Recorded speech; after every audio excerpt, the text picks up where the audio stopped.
Bigong mapabuti ng Marcos administration ang buhay ng mga Pilipino sa nakalipas na 2 taon. Base ito sa resulta ng Pulse Asia Survey patungkol sa mga national concerns. Ayon sa isang geopolitical analyst, mas lumala pa nga ang estado ng Pilipinas ngayon kumpara noong hindi pa nauupong Pangulo ng bansa si Marcos Jr. Narito ang balita ni Val Divina Gracia. Halos dumoble ang bilang ng mga Pilipino na nagsasabing dapat tugunan ng kasalukuyang administrasyon ang patuloy na pagtaas ng presyo ng mga pangunahing bilihin at serbisyo o inflation. Sa June 17 to 24, 2024 survey ng Pulse Asia, nangunguna ang pagkontrol sa inflation sa mga national concerns na dapat aksyonan agad ni Bongbong Marcos Jr. At ito ay may 72%.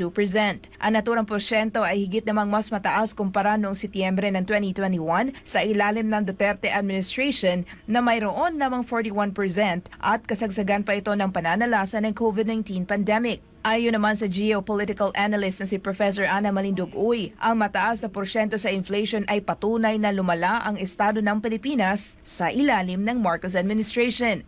So anong ibig sabihin nito? Yung state of affairs ng bansa, ang kondisyon ng bansa, in the last 2 years na nanungkulan si Pangulong BBM, parang hindi nag-improve at nag-worsen pa.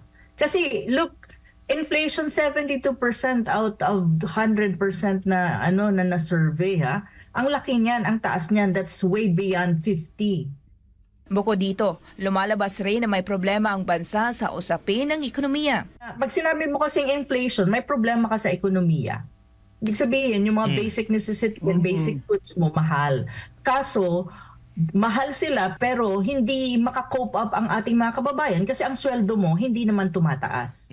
Taliwasin aniya ang mga nangyayari ngayon sa inaasahan ng publiko noong panahon ng kampanya. Ang iniisip kasi natin during the election na yun nga, mag-i-improve at ang mga promises matutupad. Pero ang nangyayari ngayon, kabaliktaran. Kasi ang lahat ng nasa urgent national concerns ng mga Pinoy sa Pulse Asia Survey June 17 to 24, 2024, these are basic issues.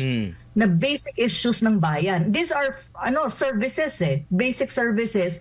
At saka ito yung mga like for example, peace and order. Basic yan sa isang society. Na ibig sabihin sa panahon ni BBM, hindi na-address at tumataas.